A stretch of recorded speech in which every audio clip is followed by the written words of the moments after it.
본 방송에서 제공하는 투자 정보는 투자 판단에 대한 조언입니다. 방송에서 제공하는 주식의 가치, 가격 상승 및 가격 하락에 대해서는 방송사에서 보장하지 않습니다.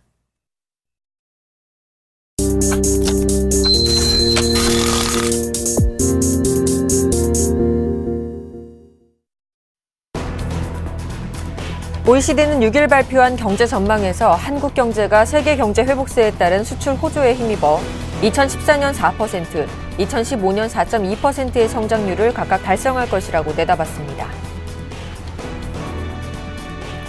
시장의 눈높이가 크게 낮아졌음에도 지난 1분기 국내 상장사의 35%가 기대치에 못 미치는 실적을 낸 것으로 나타났습니다. 30일까지 1분기 실적을 발표한 주요 상장사 71곳 가운데 25곳이 어닝 쇼크를 기록했고 실적이 시장 기대치를 넘어선 어닝 서프라이즈 기업은 12곳이며 예상치에 부합한 실적을 보인 기업은 34곳으로 나타나 기업들이 1분기 실적은 기대 이하라는 평가를 받고 있습니다. 지난해 연간 매출이 1조 원을 넘는 1조 클럽 상장사의 23%가 경기 침체로 인해 영업활동으로 이자 비용도 감당하지 못한 것으로 나타났습니다. 2013 회계연도 매출액이 1조 원을 넘은 159개 상장사의 영업이익과 이자 비용을 분석한 결과 이자 보상 배율이 1배 미만인 상장사가 36개사로 전체의 22.6%로 집계됐습니다. 안녕하십니까. 핫텐의 김동현입니다. 어린이날과 석가탄신일 연휴로 오늘 우리 증시는 3거래일 만에 개장을 했죠. 코스피는 1964.19포인트로 거래를 시작한 뒤 이를 고점으로 상승세를 모두 반납하면서 1950선대에서 움직이고 있습니다. 코스닥 지수 역시 상승세로 출발한 뒤 550선대에서 거래가 되고 있는데요.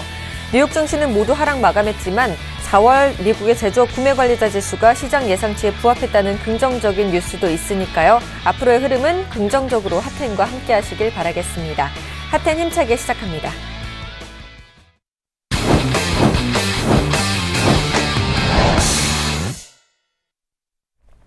이번 코너는 시장의 핵으로 급부상하는 이슈와 테마들을 심층 진단하는 시간입니다. 샘플러스 김용준 멘토와 함께하겠습니다. 어서 오세요. 네, 안녕하세요. 반갑습니다. 자, 이번 주 먼저 주간 시황에 대해서 알아보겠습니다. 코스피 지수는 어떻게 전망하시나요?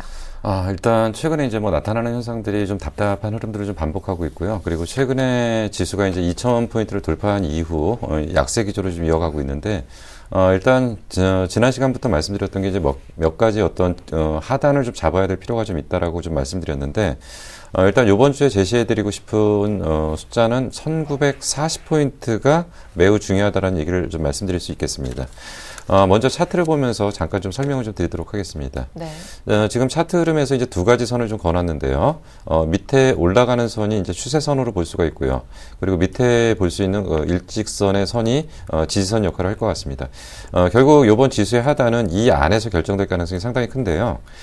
지금 이 추세대의 상승 추세대를 이탈하게 된다면 결국 어떤 의미를 갖고 있냐면, 이것은 결국은 상승 추세의 연장선상에서의 이탈로 볼 수가 있기 때문에, 그렇다고 한다면 박스권 하단과 상단이 결정되는 그런 시점이라고 일단 볼 수가 있습니다. 그리고 일단 올라온다 하더라도, 저항선은 이제 2,000포인트를 크게 상향 돌파하기는 좀 어려울 것 같다라는 흐름들이 좀 나타나고 있습니다. 최근에 이제 지수 기준으로 봤을 때 외국인들의 어떤 방향들이 굉장히 중요했었는데요. 외국인들의 수급 변화가 분명히 4월 28일을 기점으로 해서 좀 나타났습니다. 그동안 이제 외국인들이 지속적으로 매수를 하면서 시장의 전망치들을 상당히 높게 갖고 가고 상반기 내에 고점이 나오는 게 아니냐라는 얘기를 계속적으로 하던 분들도 좀 있었는데 저희 시향에서는 계속적으로 말씀드렸던 게 2,000포인트를 추세적으로 돌파하기 어렵고 박스권 상단을 결정하는 자리라는 말씀을 드렸고요. 그때 근거해서 말씀드렸던 것들이 외국인의 매매 동향을 정확하게 보자라고 말씀드렸는데 외국인은 절대로 지금 현재 추세적으로 상승을 이끌 만한 힘을 갖고서 매수를 들어온 것이 아니라 배당과 관련된 자금의 일부 유입. 그러니까 보통 이제 4월 중에는 보통 이제 배당 관련 자금들이 이제 유입되기 때문에 반 정도는 본국으로 보내고요. 반 정도는 국내 주식시장에서 재투자하는 자금들이 대부분이라고 말씀을 드렸습니다. 여기에다가 플러스 알파가 됐던 부분들이 결국 뭐냐면 외국인들의 배당 관련 자금이 하방을 잡아주고 있기 때문에 파생을 연계한 비차익 거래를 가지고서 일시적인 시장을 흔드는 그런 어떤 투기적 매매들이 좀 일부 파생과 연결해서 작용하면서 지수의 방향성을 약간 위쪽으로 가는 것이 아니냐라고 착각을 하게 좀 만들었던 거고요. 거기에서 이제 나타났던 전형적인 현상들이 뭐냐면 그래도 실적이 괜찮은 쪽에 방향들에서 IT 쪽이나 뭐 수출 관련 종목에 어떤 매수를 유입시켰던 것을 분명합니다. 근데 수출 관련 쪽에서 직격탄이 날라왔던 것이 결국 환율에 대한 부분이 문제가 되면서 자동차 종목 쪽은 상승을 이끌기가 좀 어려웠고요. 그리고 삼성전자만 가지고는 지수의 방향성을 결정하기가 상당히 어려운 상태에서 거래량이 회복되지 못하고 상당히 혼조 양세를 좀 보이면서 장은 다시금 2000포인트에서 아래로 꺾이는 이런 모양을 좀 보였습니다. 그나마 여기서 건질 수 있었던 한 가지 방향은 분명히 있었다라고 볼 수가 있는데요. 시가상위 종목군 중에서 분명히 순환이 좀 돌았다라는 겁니다. 순환이 돌았던 것은 올라갈 만한 종목 중에서는 삼성전자 자동차 관련 종목이 일단 순환의 제일 앞쪽에 섰었던 부분이고요. 그 다음에 이제 중국 관련 쪽에 중국의 어떤 부양책 기대감 때문에 조선철강 화학주, 이것은 이제 그 중국에 대한 부양책에 대한 기대의 방향보다는 어찌 보면은 바닥권에 있는 거에 순환매 정도로 볼 수가 있었고요. 그리고 이제 저희 시장에서 계속적으로 말씀드린 게 중국 쪽에서의 그 대규모의 부양책은 나올 수가 없다. 그렇기 때문에 중국은 스몰 부양책 내지는 더 이상 나빠지지 않는 정도의 부양책 정도가 중국이 할 수 있는 최선의 정책이다라는 말씀 좀 드렸죠. 그리고 나서 내수주에서 잠깐 순환이 돌고 나서 그 다음에 지금 방향성을 잃어버리면서 지수의 방향은 꺾여 내려왔다라고 일단 볼 수가 있습니다. 자, 요번 주에 그 주요 이벤트들이 몇 가지가 좀 있습니다.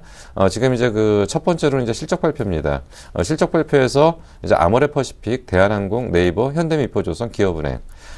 그 상당히 그 의미가 있는 기업들의 실적 발표가 집중되어 있는 건 맞지만은 결국 이들 종목이 실적이 긍정적으로 나온다고 해서 지수의 방향을 완전히 돌리기에는 한계가 있습니다. 그래서 지수의 방향성을 결정할 수 있는 정도의 어떤 대형 종목들의 실적 발표는 아니기 때문에 실적 발표가 긍정적으로 나온다라는 것은 장의 방향은 긍정적일지 모르지만 결국 방향성을 돌리기에는 한계가 있다라는 것은 분명히 좀 체크를 해야 될 필요가 있고요. 그리고 이제 내일 금통위하고 옵션 만기입니다. 금통위 같은 경우는 어차피 지금 이제 금리 동결이 거의 기정사실일 것 같고요. 금리를 보통 이제 인하하기는 좀 어려울 것 같고요. 인상도 상당히 어렵기 때문에 당분간은 금통위의 영향력, 특히나 우리나라는 금통위의 영향력이 거의 없기 때문에 이런 것들이 어떤 방향성을 결정하기 좀 어렵다. 그리고 옵션 만기 같은 경우는 약간 부정적인 요소가 좀 작용할 가능성이 있습니다. 그렇기 때문에 이번 주 이벤트만 가지고 본다라고 한다면 시장의 방향성은 하방에 조금 압력이 조금 더 거세질 가능성이 있다라고 일단 볼 수가 있고요. 앞으로 장을 쳐다보는데 가장 중요한 변수로 봐야 될 게 지속적으로 말씀드리는 게 결국 환율 변수입니다. 환율 변수이고 중국의 변수인데 중국이라는 변수는 결국 말씀드리는 게 이게 긍정적으로 작용해서 지수의 방향을 위쪽으로 끌고 가기는 어렵다라는 얘기를 계속적으로 드렸고요. 결국 중국이 더 이상 나빠지지 않는 정도에서 하방을 잡아준다면 국내 증시의 저점 확인 작업에 도움이 될 거라고 일단 판단이 됩니다. 환율 1,030원 매우 위험한 숫자까지 지금 왔고요. 지금 1,030원이 무너지면서 1,000원이 만약에 이탈하게 된다면 여기에는 수출주의 충격을 전혀 무시할 수가 없다라고 일단 볼 수가 있기 때문에 일단 먼저 좀 잡아야 될 게 이제 환율의 하방이 좀 잡혀야 될 필요가 있고요. 최소한 1,000원의 벽은 막아야 될 부분이 좀 필요하다라고 볼 수가 있고요. 시장을 이끌 만한 핵심 종목군은 당분간 부재한 상태에서 전체적인 장에 대해서는 굉장히 지루한 패턴의 하방을 잡는 작업들이 좀 진행될 가능성이 있다라고 판단이 됩니다. 네, 이렇게 되면 내수주 쪽에 좀 더 치중을 해야 되는 거 아닐까요?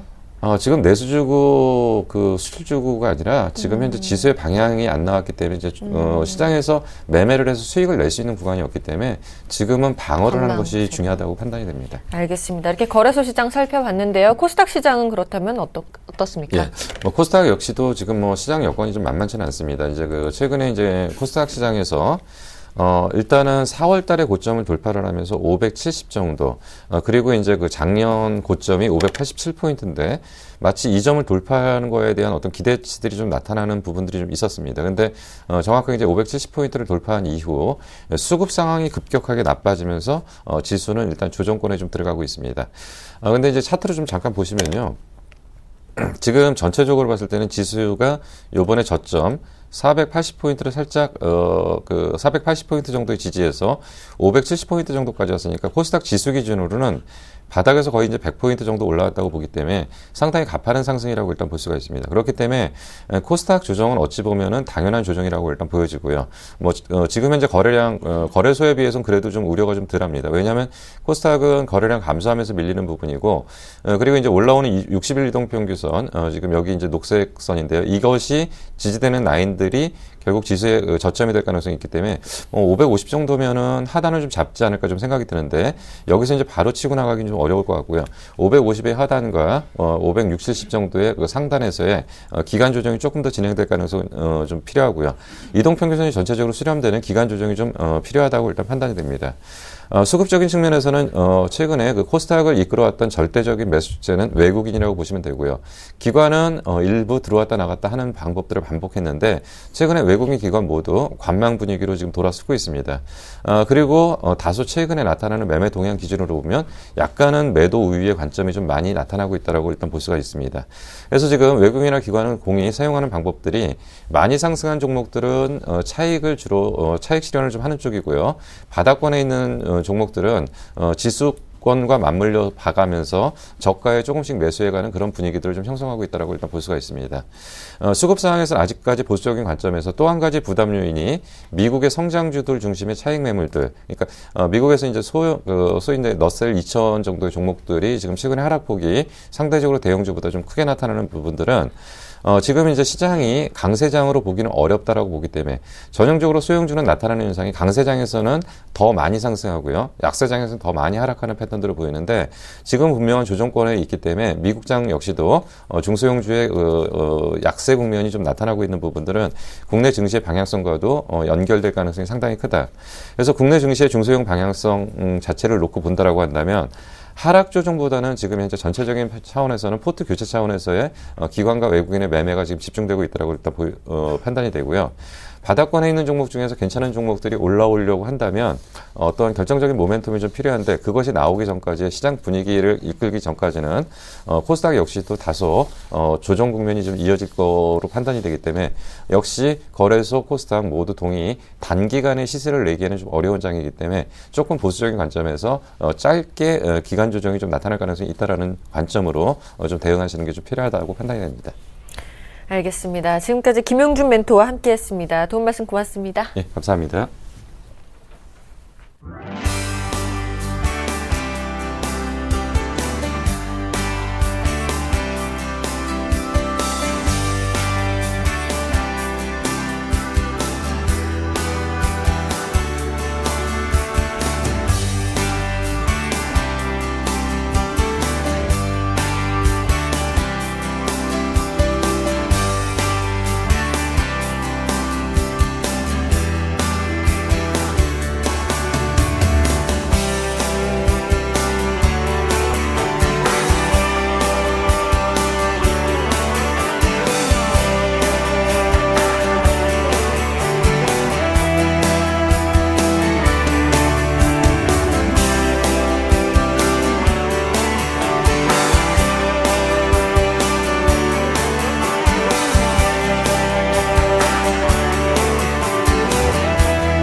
안녕하십니까, 남은호 멘토입니다. 연휴 잘 보내셨습니까? 연휴 기간 동안 차가 엄청 막히더라고요. 그래서 운전하시느라 지금 피곤이 아주 많이 몰려왔을 텐데요.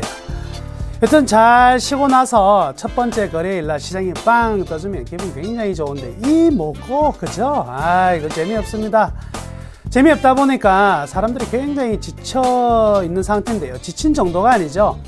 에이, 딱 확 막 때리쳐 볼까 이런 생각 많이 드시죠. 그런데요, 지금 이 지점에서 제가 지난 주말 또 연휴 동안에 만나는 사람들, 주식하는 많은 사람들이 전부 다 저에게 물어보는 게, 지수 어디까지 빠질까요? 이래가지고 뭐 계속 그 지수가 올라가겠어요? 주식 그만할까요? 이런 이야기 굉장히 많이 들었습니다. 아닙니다. 아니에요. 전혀 아니에요. 자, 그럼 지수가 얼마까지 빠지느냐? 저한테 여쭤보신다면 저는 확실하게 대답해 드리겠습니다. 모릅니다. 그런데요, 이것을 알고 모르고 몇 포인트까지 간다? 이런 건 의미가 없다는 거죠. 차트를 보면은요, 차트를 보면 200일선 어떻고, 300일선 어떻고, 500일선. 지수는요, 결코 그런 차트로 만들어지고 그런 차트에서 지지하는 게 아닙니다. 주가는요, 반드시 어디에서요? 실적, 개별 기업의 실적의 총합으로 만들어지게 되어 있는 것인데, 이거를 전부 다 망각하고 우리 점쟁이처럼 몇 포인트가 할 것이다, 몇 포인트를 지지하면 언제 어떻게 될 것이다, 이건 너무 황당한 이야기 같지 않습니까? 그래서 기본적으로 저는 차트가 아닌 펀더멘탈 기초 하에 현재의 지수를 좀 짚어보도록 하겠습니다. 오늘 제목은 무엇이냐? 코스피 바닥은 어디인가? 바닥 모른다고 제가 분명히 말씀해 드렸는데, 그렇지만 어디 지점에 와 있는가는 여러분께 말씀해 드릴 수가 있어요. 자, 지수는요, 첫 번째 무엇을 먹고 사는지를 말씀해 드리면은요, 지수는요, 제일 먼저 이익이 늘어날 때는요, 주가는요, 이익이라는 아주 달콤한 음식을 먹으면서 올라가게 돼 있어요. 자, 첫 번째 그림을 보시면은요, 이 그림인데요, 지금 위에 파란색으로 가파르게 올라갔다가 떨어지고 있는 저 모습, 이 차트를 계속 보셔야 됩니다. 오늘은요, 저 모습이 뭐냐면 바로 PER입니다. PER은 어떤 지표냐면 이익에 대한 지수죠. 주가 이익 비율입니다. 자, 이익을 따라서 검정색 중간 부분이 어떻게 해요? 주가가 올라가는 모습을 확인할 수 있어요. 즉, 주가는 올라갈 때는 이익을 먹고 신나게 달린다. 근데 계속 달릴 수는 없죠. 이익이 떨어지는 구간이 있을 것입니다. 그러면 주가는 떨어지게 돼 있는데, 만약에 이익이 하나도 없다. 그러면 주가가 영원히 될까요? 되지 않는다. 그럼 이익이 마이너스다. 그럼 주가가 마이너스가 될까요? 되지 않는다. 아무리 이익이 떨어져도 일정한 부분에서는요, 휴식을 취하고 여기서 더 이상 밀려나지 않는 부분이 있더라. 그 부분이 뭐냐면, 이익이 줄어들면 자산에서 휴식을 취하게 됩니다. 자, 그래서 주가가 달려나갈 때는 이익을 먹고 달려가고, 쉴 때는 어디에서 쉰다? 자산의 흐름에서 쉰다. 이 자산을 나타내는 지표가 하나 있죠. 바로 PBR입니다. 주가 순자산 배율인데, 그 지점에서 쉬게 된다. 이렇게 볼 수가 있겠습니다. 자, 그러면 최근에 코스피 동향을 좀 보면은요, 그림을 다시 한번 보시면 11년 하반기입니다. 11년 하반기, 11년 7월부터 저 위에 파란색이 떨어지는 거 보이시죠? 아, 이익이 떨어지네. 이익이 계속적으로 떨어지다 보니까 주가가 어떤 상황이 되냐면 강세가 나올 수가 없어요. 먹거리가 있어야지 주가는 올라갈 수 있는데, 먹거리가 없으니까 주가는 계속 하락. 그렇지만 하락하더라도 제일 밑에 진한 색으로 보여 있는 저 파란색 있죠? 저게 바로 PBR입니다. 어떤 부분요? 자산이다. 그래서 주가가 하락하더라도 전부 다 어느 지점에서 멈추냐면, 보십시오. 제일 하단 부분의 파란색에서 멈추는 것을 확인할 수 있네요. 즉시 아까 방금 제가 이야기했듯이 이익을 먹고 자라지만 결국 아무리 하락해도 자산에서 방어가 되고 있는데, 지금 최근에 어떤 상황은 어떤 상황이냐면, 저 그림의 제일 끝단이죠. 이익과 하락 부분이 딱 붙어 있는 부분입니다. 즉, 지금 장세는요, 먹고 올라가기 위해서는 이익이 필요한데 이익이 없으니까 먹고 올라갈 수가 없고, 그렇지만 최대한 이익이 많이 떨어진 자리니까 자산에서 쉬고 있는 자리, 어느 것도 갈 수가 없는 자리에 딱 지금 봉착해 있다는 거죠. 그러니까 올라가지도 못하고 떨어지지도 못하고 계속 1900에서 뭐 2000포인트 이 사이에서 머무르고 있는 상황이다. 이렇게 볼 수가 있겠네요. 자, 그러면 여기에서 핵심 포인트를 우리가 한번 생각해 볼 게 있습니다. 외국계 증권사 리포트, 외국계 경제 리포트에서 나온 한국의 올 한 해의 GDP 성장률은요, 4% 정도로 전망을 하고 있습니다. 그럼 이 4%가 언제 나올 것이냐? 1분기 분명히 좋은 데이터가 나왔을까요? 안 나왔어요. 그러면 대부분의 경제 전문가, 글로벌 경제 전문가, 한국의 경제 전문가들이 바라보고 있는 이 4%는 언제부터 시작되느냐? 바로 2분기부터 시작된다는 것을 뜻하는 거죠. 그러면 이제부터 1분기까지는 쉬었다고 본다면 2분기부터는 무엇이 생긴다? 이익이라는 것들이 생겨나갈 가능성이 굉장히 많다. 즉 뭐냐면 주가가 달려갈 수 있는 먹거리가 생긴다. 이렇게 볼 수가 있겠네요. 그래서 1분기를 저점으로 이제 이익이 창출되는 구간으로 서서히 진입이 될 것이다. 이렇게 보시면 되겠습니다. 그래서 전망을 제가 보여드리겠는데요. 다시 한번 사진 볼게요. 이 사진 굉장히 재밌는 사진인데요. 지금 제일 끝단에 보면 위에 파란색, 밑에 파란색과 그리고 주가가 다 뭉쳐 있잖아요. 자, 주가는 떨어지면 어디까지 떨어진다고요? 자산까지 떨어진다고 했는데 이익이 아무리 나빠지더라도 자산선은 급격히 떨어지지 않습니다. 즉 뭐냐면 주가는 더 이상 하락해도 하락할 자리가 없다는 것이고, 이제 만약에 이익이 생겨난다면 주가는요 올라갈 가능성이 굉장히 많아질 것이죠. 따라서 PBR 1인 지점, 즉 뭐냐면 1950포인트 정도 되는데요. 1950포인트 이하는 의미가 없는 구간이다. 떨어지더라도 바로 튕겨져 올라올 수밖에 없는 구간이면 틀림이 없는 것이기 때문에 1950포인트, 굳이 50포인트라는 숫자가 의미를 주는 것이 아니라 이 언저리가 우리 지수의 분명한 바닥이다. 아무런 기술적 분석하고 상관없이 바닥이면 틀림이 없다. 근데 주가는 바닥이라고 올라가는 것이 아니라 먹거리가 있어야 되는데 이 먹거리는 2분기부터 본격 생긴다는 거죠. 그러니까 올라갈 자리는 가파르게 올라갈 자리가 있는데 떨어질 자리는 가파르게 떨어질 자리가 전혀 없습니다. 펀더멘탈상. 따라서 이런 상황이라면 위험은 작고 우리가 기대할 수 있는 수익은 얼마든지 늘어날 수 있는 구간이죠. 기분 좋게 매수하셔도 되겠습니다. 따라서 지금은요, 몇 포인트가 지지선이냐, 몇 포인트가 저항선이냐를 논하기 전에 지금 상황이면 PBR 1자리, 제가 1780포인트 작년에도 말씀해드렸죠. PBR 1자리는 우리가 몸으로 받아가는 자리다. 몸으로 받아가는 자리에 기분 좋게 투자하시고 하루 이틀 동안 올라가지 않는다고 걱정하지 마세요. 이익이 증가되는 타이밍에서는 아주 가파르게 맛있는 열매들을 먹어가면서 강한 시세가 나올 테니까요. 걱정하지 않으셔도 되고요. 지금은 조금 든든한 가슴과 여유를 좀 부리시면 되겠습니다.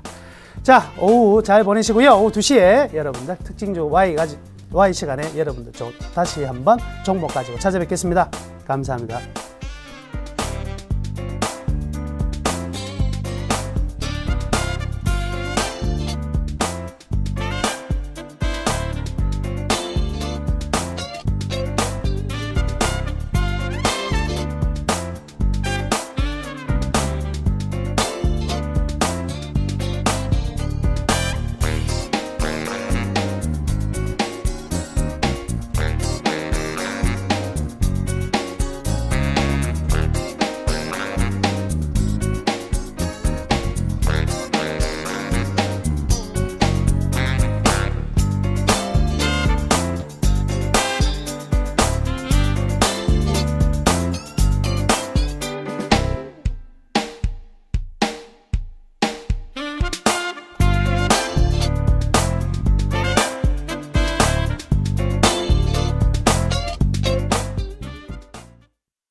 안녕하십니까. 경제방송 최초로 선보이는 바닥잡기 프로젝트입니다. 바닥잡기 팁은 물론이고요. 현재 구간 상담과 최고의 대안주를 소개해드리겠습니다. 이 시간 샘플러스 김선윤 이상로 멘토와 함께하겠습니다. 어서 오세요. 네, 반갑습니다. 반갑습니다. 자, 수많은 분들이 주식 투자를 하면서 가장 고민하는 부분이기도 하죠. 이 종목이 바닥이 여기가 맞나 하는 걸 텐데요. 바닥인 줄 알고 샀다가 지하 3층, 4층까지 있더라 하는 얘기들도 들려오는데 멘토들이 말하는 오늘의 바닥잡기 팁은 뭘까요? 확인하고 오겠습니다.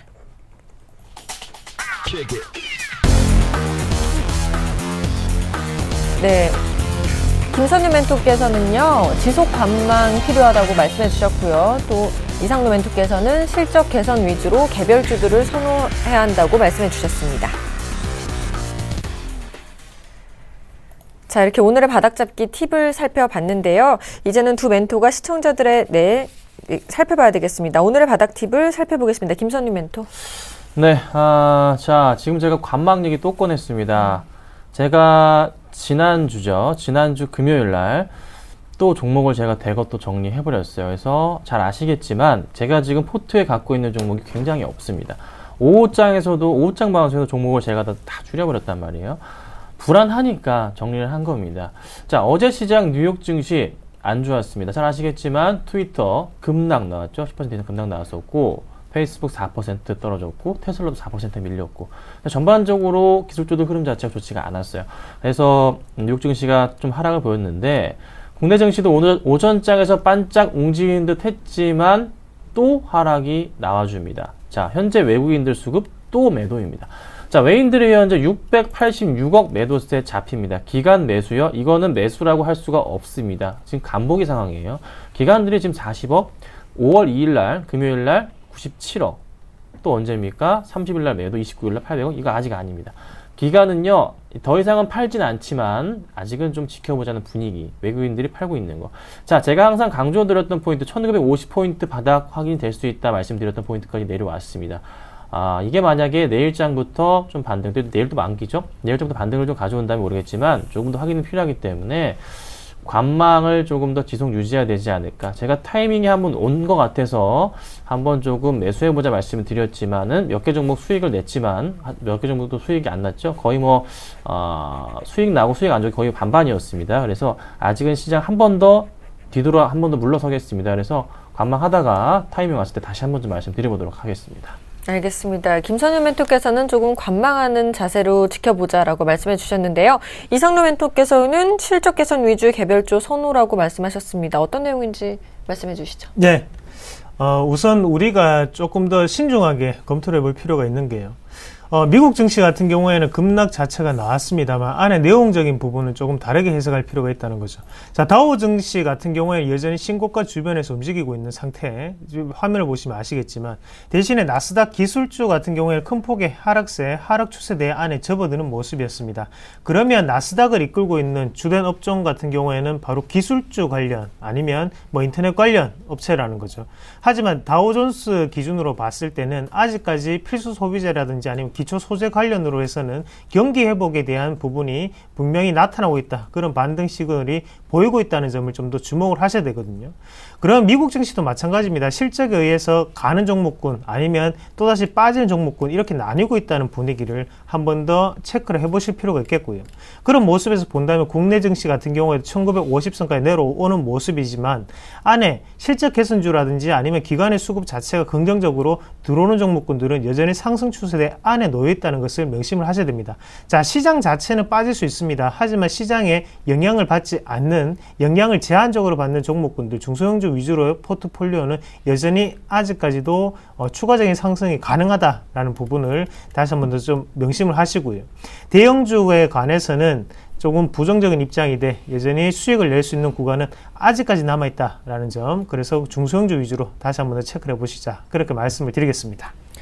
알겠습니다. 오늘의 바닥잡기 팁을 살펴봤고요. 이제는 두 멘토가 시청자들의 의뢰한 종목을 수급과 차트로 접근해서 이 최고의 매수 의견을 제시해드리는 시간을 갖도록 하겠습니다.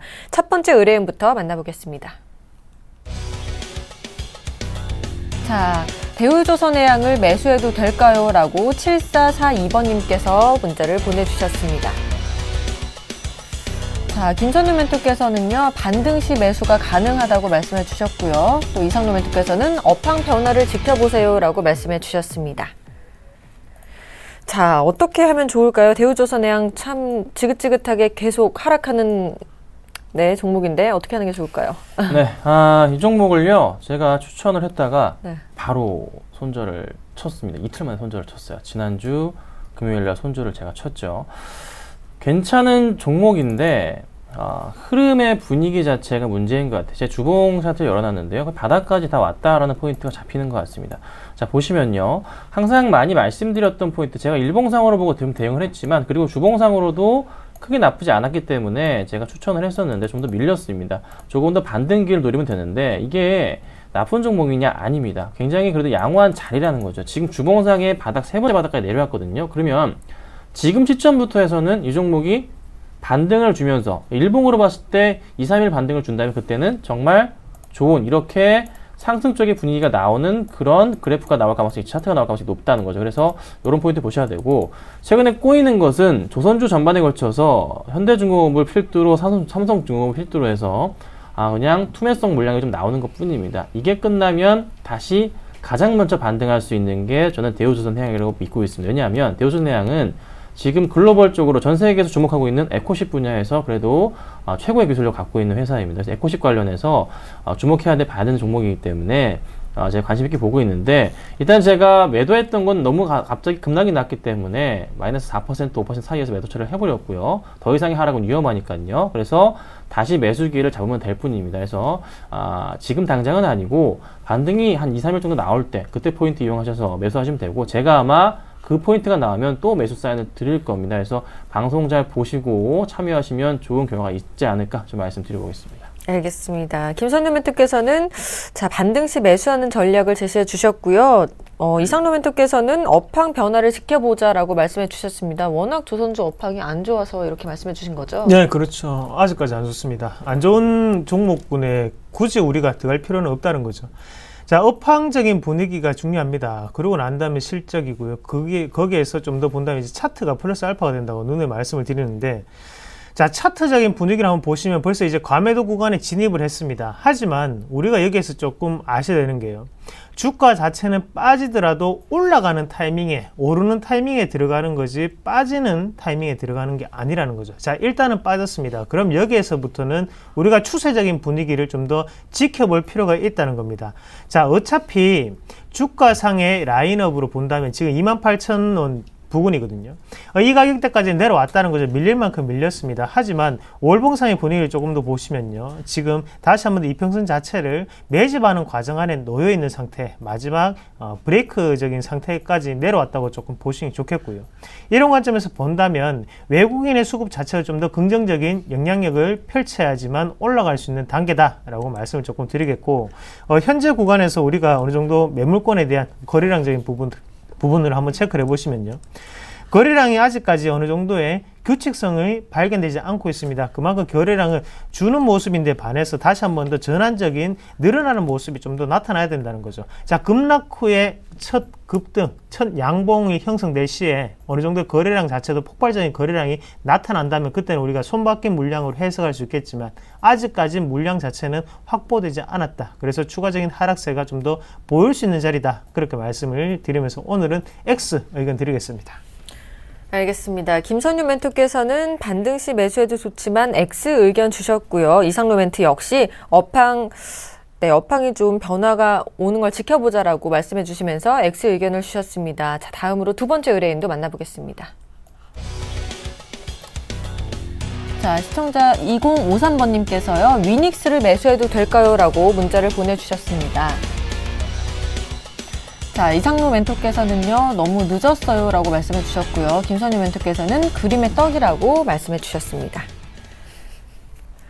자, 두 번째 의뢰인의 내용 위닉스인데요. 위닉스 오늘 인수합병 소식으로 급등했던 종목이죠. 말씀해 주실까요? 네, 위닉스가요. 자, 2013년부터 해서 주가가 한 5배 정도, 2013년 1월부터 하자면 6배까지 가까이 정도 오른 그런 종목입니다. 2014년부터 하더라도 주가 수준 자체가요, 벌써 2배 정도가 이제 오른 그런 종목이죠. 매수를 정말 하시고 싶은지 여쭤보고 싶습니다. 이거는요, 이미 좀 제가 항상 버스가 몇 정거장 갔다고 말씀드렸잖아요. KTX가 서울에서 지금 부산까지 거의 도착이 한 상태입니다. 더 갈 수 있을 가능성 있겠지만 뭐 부산에서 양산 가겠죠. 멀리 안 간단 말이에요. 그래서 당장으로서 지금 주가 흐름은요, 굉장히 그 위닉스 흐름은 제가 볼 때는 그렇게 지금 매도를 하셔야 되지 굳이 매수를 따라가기에는 좀 위험하지 않을까라는 판단입니다. 뭐 최근에 수급 좋습니다. 끌어올렸던 것들 다 기관들의 힘에 의해서 들어왔는데 그렇게 팔다가 잠깐 이제 들어왔거든요. 오늘의 수급은 어떨지 모르겠지만 잠깐 볼게요. 오늘 수급 뭐 들어오긴 하네요. 외인 천주, 기관 천주가 4천주가 현재까지 잡히긴 하는데 많은 수량도 아닐 뿐더러 이게 갑자기 거래량이 터졌을 때마다 한번 하락이 나왔던 포인트가 있습니다. 자, 지난 1월 포인트 여기 보이시나요? 거래량이 터지자마자 주가 약간 밀렸었죠. 자, 이번도 마찬가지로 거래량 크게 터지고 다음 어떤 차트에 나올까요? 조정 받겠죠. 조정 받은 이후에 다시 가야 됩니다. 그래서 지금은 절대. 그럼 조정이 나온다 얼마까지? 전 저점 포인트보다 조금 높을 한 18,000에서 9,000원 정도 사이는 와야지 그때 매수를 하셔야지 지금은 제발 부탁드리는데 차라리 다른 걸 보시는 게 훨씬 안전하지 않을까 말씀드리겠습니다. 네, 김선유 멘토는 너무 늦었다고 말씀해 주셨고요. 그림의 떡이라고 말씀하신 이상로 멘토께서는 왜 그림의 떡이라고 표현해 주셨나요? 갔죠. 이미 갔기 때문에 이런 거는 자, 제가 뭐 냉정하게 말씀을 드리면 작정하고 올리는 겁니다. 작정하고 올리는 종목군에 대해서는 우리가 따라갈 수가 없습니다. 그만큼 매수 기회 자체를 안 준다는 거죠. 자, 그러면 우리가 다시 한 번 더 이런 종목군이 나타났을 때 어떻게 대처를 해야 되는지 말씀을 드리는 게 훨씬 더 나을 것 같습니다. 우리가 한번 보시면 첫 번째 올리자마자 거의 뭐 점 상한가를 가는 모습이었거든요. 하지만 하단에서 어느 정도의 매수에 대한 부분이 나타나는 부분을 우리가 본다면 매수에 대한 부분 자체는 발견되지 않습니다. 그리고 주봉상으로도 마찬가지고요. 이런 종목군 같은 경우에는 작정을 하고 거기에 대한 물량 자체가 이미 예전부터 확보가 되어 있는 상태에서 그냥 올라가는 그런 차트이기 때문에 우리가 이런 종목군은 절대 따라갈 수 없습니다. 그러면 언제 매수를 할 수가 있느냐 하면 하단에 있는 이 가격대죠. 자, 2만 얼마인가요? 지금 가격대가 2만원 부근인데요. 2만원 전후로 해서 다시 한 번 더 내려왔을 때를 타이밍으로 잡으셔야 됩니다. 대신에 그 타이밍에서는 단기적인 트레이딩 개념으로 우리가 생각을 하셔야 되고, 지금 올라가고 있는 종목군 그리고 시세를 벌써 3번의 적산병이 출현했던 종목군에 대해서는 매수를 하기는 상당히 두렵다는 거죠. 그리고 어차피 지금은 올라탈 수가 없습니다. 여기에서는 벌써 물량 체크가 다 들어가는 상태이기 때문에 차라리 빠졌을 때 더욱더 내려왔을 때 매수 타이밍을 잡으시자. 그래서 그냥 그림의 떡이라 생각하고 그냥 보내주자, 그렇게 말씀을 드리겠습니다. 알겠습니다. 위닉스는요, 김선유 멘토께서 너무 늦었다고 말씀해 주셨고요. 이상로 멘토께서도 그림의 떡이라고 표현을 해주셔서 두 분 다 X 의견을 주셨습니다. 세 번째 의뢰인 만나보겠습니다. 자, 5147번님께서 보내주신 내용입니다. 서울반도체를 매수해도 될까요? 라고 보내주셨습니다. 김선유 멘토께서는요, 반등 시 분할 매수가 가능하다고 말씀해 주셨고요. 이상로 멘토께서는 과매도 구간 분할 매수 관점이라고 말씀해 주셨습니다. 자, 반등 시 분할 매수가 가능하다고 말씀해 주셨는데 X 의견을 주셨네요. 네, 좀 지켜봐야 됩니다. 이것도 추천을 했다가 바로 손절을 치고 나갔어요, 이전에. 제가 항상 강조드렸던 가격 42,000원 정도 내려오면 참 좋겠다라고 해서 그때 한번 추천을 드렸다가 바로 손절을 쳤습니다. 너무 심하게 이제 투매성 물량이 나왔기 때문이죠. 그래서 항상 조심하셔야 되는데, 매수하기 타이밍이 좋아 보여도 문제가 뭐냐면 이렇게 심한 수급적인 그 파랗게 들어오는 공백, 너무 심한 공백이죠. 그래서 기관과 외인들 이런 공백을 좀 메워야 되는데, 지금은 오히려 매도를 심하게 보여주면서 투신 빠져나가고 모든 기관들이 그냥 빠져나가고 있다라고 포인트가 잡히네요. 그래서 지금은 좀 위험하기 때문에 어떻게 잡으셔야 되냐면, 반등이 들어오면서 항상 강조드리잖아요. 반등이 들어오면서 다시 기관들과 외인들의 매수가 조금 강하게 잡힐 때 그때 들어가시면 안전한 구간이 말씀드리고, 제가 그때 잡았지만 저 바로 손절치고 나갔습니다. 그때 기관들의 수급 보였지만은 하루 속았던 거죠. 그렇죠? 그래서 다시 기회를 잡으셔야 돼요. 그래서 지금 당장 들어가는 건 위험하고, 반등이 나와줄, 언제 반등이 나와줄지는 저도 모르겠습니다. 좀 더 지켜봐야 되거든요. 반등이 나와줄 때 그때 기관과 외인들의 수급이 양호하다면 그때를 노리고 들어가 보자. 지금은 타이밍상으로는 적절하지 않기 때문에 제가 X 의견 드렸습니다.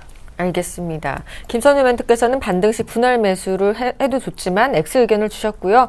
자, 이상로 멘토께서는 과매도 구간 분할 매수 관점이라고 보셨네요. 네, 맞습니다. 어차피 뭐 과매도에 들어가는 형국이고, 매집을 하기 위해서는 항상 기간이라는 부분이 필요합니다. 거기에 대해서 어느 정도 세력의 단가 같은 경우에는 항상 뭐 빠지기를 반복하고 아니면 오르기를 반복한다는 거죠. 하지만 지금 차트 상의 어느 정도의 모습을 본다면 현재 구간에서는 다시 한번 더 매집에 대한 과정이 들어갈 수 있는 구간입니다. 어차피 가격대는 이 기준으로 해서 4만원 하단까지 내려왔기 때문에 오늘 하락 자체를 우리가 좀 더 눈여겨보실 필요가 있을 것 같은데요. 오늘의 하락을 한번 보시면 앞서서 지금 5월 2일날 어느 정도 거래량을 동반한 하락세가 나타났다는 거죠. 그리고 거기에 대해서 오늘은 다시 한번 더 갭 하락이라는 부분이 나타나고요. 그러면 가격적인 부분으로 본다면 분명히 이 가격대 4만원대에서는 이격이 발생을 했습니다. 그런 4만원 위에는 돌파하기 상당히 힘든 구간이구나 라는 부분을 우리가 인식하실 필요가 있겠고요. 개인의 입장에서 바꿔서 생각을 해본다면 현재 관점 같은 경우에는 투매성 물량이 먼저 나오고 난 다음에 갭 하락이 나왔기 때문에 지금 개인들의 공포심리에 상당 부분 올라와 있다는 거죠. 그런 공포 심리가 만연된 상태에서 모든 개인들의 매수 심리 자체는 지금 일어나지 않습니다. 대부분이 매도 심리가 일어나고 있다는 겁니다. 이런 경우에서 다시 한 번 더 매집이 들어갈 수 있는 차트로 바뀔 수 있다는 거죠. 그러면 어디에서 우리가 키포인트를 잡으셔야 되냐면 월봉을 한번 보시면요. 이번에 앞서 있던 이 랠리를 펼칠 때 어느 정도 고가로 올라갈 때 여기에 대해서는 기관의 물량이 상당 부분 들어왔고요. 다시 한 번 더 여기에 올릴 때 랠리를 보시면 바로 외국인의 수급이 들어왔습니다. 그러면 개인과 외국인의 수급이 바뀌는 구간이구나 라는 부분을 체크를 하시고, 거기에 대해서 월봉상에 외국인은 당연히 월봉상의 추세적인 부분을 제가 따라간다고 말씀드렸죠. 그런 포인트를 본다면 하단에 36,000원 밴드까지는 지금 가격대부터는 조금 분할 매수 관점으로 들어가셔서 어느 정도 반등의 타이밍을 좀 더 노리시는 게 좋지 않을까. 그리고 지금 같은 경우에는 상단에 보시면 물량 자체가 이탈된 구간 자체가 없습니다. 이것은 그냥 매집하기 위한 과정이라고 보셔야 되는 게 좀 더 맞지 않나, 그렇게 말씀을 드리겠습니다. 알겠습니다. 서울반도체는요, 김선유 멘토께서는 반등 시 분할 매수가 가능하다고 말씀하셨지만 X 의견 주셨고요. 또 이상로 멘토께서는 과매도 구간의 분할 매수 관점이라고 O 의견을 주셨습니다. 자, 네 번째 의뢰인 만나보겠습니다. 자, 시청자 8064님의 포스코를요, 매수해도 될까요? 라는 문자를 보내주셨습니다. 김선유 멘토께서는요, 2분기 믿고 가자라고 O 의견을 주셨고요. 이상로 멘토께서도 실적 선 반영 바닥권이다 그러면서 O 의견을 주셨습니다. 자, 믿고 가도 될까요? 네, 지금 현재 2분기 실적주 보셔야 되는데 2분기 보셔야 될 업종 중에 가장 중요한 업종이 철강 업종입니다. 자, 철강 업종과 건설 업종을 잘 보셔야 되는데요. 철강 업종을 말씀드리는 게 1분기 실적 자체가 그래도 예상치를 상회하는 그런 흐름이 굉장히 많이 나왔어요. 2분기 때는 어떤 흐름이 나올까요? 자, 원달러 환율이 지금 워낙 강세가 이어지면서 많이 내려왔죠. 1,030원대까지 내려왔습니다. 자, 그러면 거기서 뭐가 좋아집니까? 채산성이 좋아집니다. 당연히 철강주 입장에서는요, 2분기 실적이 좋아질 수밖에 없는 그런 발판이 1분기 때 많이 됐단 말이죠. 그러면 영업이익률 자체 좋아질 거고요. 당연히 2분기 때 실적 자체가 큰 폭의 개선이 나올 겁니다. 그럼 이런 조정, 4월 말에 조정이 나오고 오늘 또 한번 나와주는데, 이런 조정 매수하기 정말 좋은 기회라는 판단입니다. 대신에 2분기 실적 발표가 언제 있습니까? 7월에 있습니다. 7월 정도까지는 가셔야 됩니다. 그렇죠? 한 3개월 정도를 보유하자는 그런 전략으로 대응을 하신다면요, 아마 굉장히 좋은 수익이 날 수도 있는 그런 업종, 또 그중에 대표주기 때문에 제가 O 의견 드리겠습니다. 알겠습니다. 김선유 멘토께서는 믿고 가자 O 의견 주셨고요. 이상로 멘토께서도 O 의견을 주셨어요. 실적이 선 반영되어 있고 바닥권이다라고 보시나 봐요. 네, 맞습니다. 우리가 흔히 기저효과라고 하죠. 그래서 4분기보다 1분기의 실적이 4분기가 워낙 나쁘면 1분기가 조금만 좋아지더라도 당연히 실적은 올라갈 수밖에 없다. 이런 부분을 바로 기저효과라고 하는데, 바로 포스코, 이런 철강업종에서 그런 기저효과가 많이 나타났다는 거죠. 그러면 지금 작년부터 시작을 해서 포스코에 대한 바닥권에 대한 부분을 우리는 꾸준히 예상을 했습니다. 하지만 바닥은 아니었다는 거고요. 거기에 대해서 지금은 실적이 좋아지는 모습, 분명히 시장의 컨센서스 대비 상승하는 모습이 나타났습니다. 전문가 예상치보다 올라가는 모습이었고, 어닝 서프라이즈가 일어났기 때문에 지금은 이제는 실적까지 동반했기 때문에 어느 정도 바닥에서의 실적적인 분위기가 개선되는 모습은 바로 우리가 거기를 진정 바닥으로 여길 수 있다라는 분위기를 말씀을 좀 드리고 싶고, 한 가지 더 말씀을 드리면 바로 중국 증시인데요. 중국 증시 한번 같이 보겠습니다. 자, 중국 증시를 보시면 제가 상단의 저항 구간으로 작용할 수 있는 것은 바로 241선, 1년간의 주가 이평선이다 라는 부분을 강조를 해드렸던 기억이 납니다. 그 부분을 보시면 상단에 있던 240선 자체를 돌파를 하지 못했어요. 그리고 두 번째 다시 한번 돌파를 하지 못하고 다시 한번 더 바닥권에 있는 모습에서 2000포인트에서 다시 한번 지지를 받고 올라가는 모습이거든요. 이 시점에서 우리가 눈여겨보셔야 되는 게, 다시 한번 더 거래량은 줄고 있습니다. 자, 거래량이 줄면서 다시 한번 주가는 올라간다는 다이버전스 현상이 발생을 하면서 지금부터는 거래량만 좀 더 추세적으로 붙어준다면 중국 증시가 상승을 하면서 이런 철강업종, 기초소재 관련도 추가적인 상승 국면으로 넘어갈 수 있다라는 부분을 한번 더 기억을 하시면 좋을 것 같아요. 그래서 현대제철보다는 포스코같이 실적적인 분위기가 확실히 개선된 종목군들이 추가적인 상승 여력이 좀 더 크게 발생할 수 있다, 그렇게 말씀을 드리겠습니다. 알겠습니다. 포스코는 두 분 다 매수 의견 괜찮다고 말씀해 주셨네요. 자, 5번째 의뢰인 만나보겠습니다. 자, 휴대폰 뒷자리 3950님께서요. 하나케미칼을 매수해도 될까요? 라고 문의를 주셨습니다. 김선님 멘토께서는요. 분할 매수해도 좋습니다. 오 의견 주셨고요. 이상로 멘토도 단기 트레이딩으로 괜찮다라고 오 의견을 주셨습니다. 자, 분할 매수해도 괜찮은 종목인가요?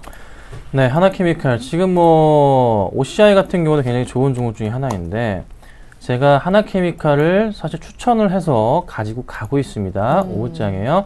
매수가가 18,300원입니다. 종가 매수 들어갔었는데 지난주에요. 가져가고 있는 이유가 실적 개선이 굉장히 가파를 겁니다. 올해 그 포인트를 보셔야 되고요. 폴리실리콘 가격 회복기에 있고 자, 하나 문제인 것은 제가 하나 정말 걱정인 것은 아직은 크게 위험은 없지만 그래도 조만간에 몇 년 안에 터질 가능성이 높은 게 중국의 그 부동산 이제 거품론인데 이 부분이 조금 약간 리스크로 작용하겠지만 아직은 조금 멀었기 때문에 현재 구간대에서는 충분하게 단기적인 접근으로 해서 제가 보는 가격대는요 한 2만원 정도 좀 안쪽으로 보고 있습니다. 그래서 이 정도 포인트 구간까지는 상승 가능성을 무게를 잡고 있기 때문에 한 요 포인트 19,500원 정도까지는 괜찮겠다. 그래서 분할 매수해 보시고 한 19,500원 정도 매도하면 어떨지 않을까 말씀을 드려보고요. 제가 오후장에 추천을 한 종목이기 때문에 아마 오후장에서 관리를 할 겁니다. 그래서 오후 방송을 잘 보시면 괜찮겠다라는 의견까지 드리고요. 오후 의견 같이 말씀드려보도록 하겠습니다.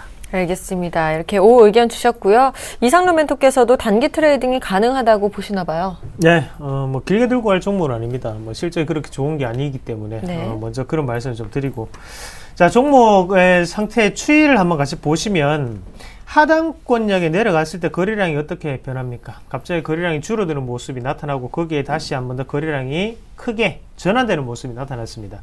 자, 그러면서 주가 자체가 빠지지 않고요. 다시 한 번 더 거래량 크게 주는 모습이거든요. 그럼 앞서서 매집이 들어왔던 여기에 대한 거래량 자체는 아직까지 남아있다는 거죠. 큰 그림으로 봤을 때는 작은 거래량이겠지만 작은 그림, 이때 일봉상의 움직임으로 본다면 추세적인 부분에서 한 번에 큰 반등이 나타날 수 있다라는 거거든요. 그러면 앞서서 매집을 하고 있던 그 물량 자체가 지금은 잔존해 있기 때문에 쉽게 올라갈 수 있는 파동이 나타날 수 있다. 그렇게 말씀을 드리겠습니다. 그래서 단기적인 트레이딩 관점으로 접근하시자. 그렇게 말씀드리겠습니다. 네, 오늘의 마지막 종목으로 하나케미칼까지 살펴봤는데요. 두 분 다 오후 의견 주셨습니다. 매수해도 좋다는 의견입니다. 자, 지금까지 샘플러스 김선윤 이상로 멘토와 함께했습니다. 도움 말씀 고맙습니다. 네, 이제 오늘의 금바닥주 확인해 보겠습니다. 자, 삼천리 자전, 자, SK텔레콤은요, 김선윤 멘토는 SK텔레콤을 제시해 주셨고요. 이상로 멘토는 오늘 종목을 제시하지 않으셨습니다. 자, 김선윤 멘토의 종목 살펴보겠습니다. 삼천리 자전거고요. 4월 29일 날 편입해서 매수가는 17,800원, 현재 수익률은 0.56%를 기록하고 있습니다. 자, 금바닥주 포트폴리오 살펴보겠습니다. 4월 16일 매수했던 효성 살펴보겠습니다. 매수 금액은 72,800원이고요. 현재 1.1%의 수익률 보이고 있습니다. 4월 21일 날 매수한 파라다이스의 흐름도 살펴보겠습니다. 37,200원에 매수했는데 4%의 수익률을 기록하고 있습니다. 자, 누적 수익률도 살펴보겠습니다. 자, 김선희 멘토께서는 47.46%의 수익률을 기록하고 계시고요. 이상로 멘토께서는 36%의 수익률을 기록하고 있습니다. 자, 지금 공개한 금바닥주와 포트폴리오 종목 및 AS는 무료 방송에서도 함께 하실 수 있으니까요. 많은 참여 부탁드리겠습니다. 안녕하세요. 서울경제TV 아나운서 정혜림입니다.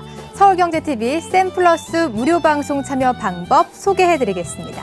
먼저 첫째, 검색창에 샘플러스를 검색해주세요.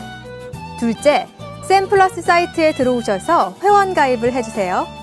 셋째, 회원 가입 후 전문가 방송 배너를 클릭해주세요.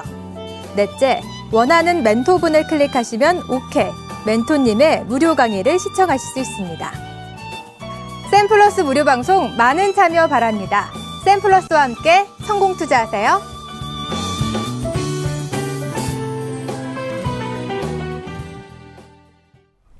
자, 이익 실현한 종목들의 누적 합계가 정말 어마어마하네요. 더 자세한 내용은요, 11시에 이어지는 무료 공개 방송에서 확인하실 수 있습니다.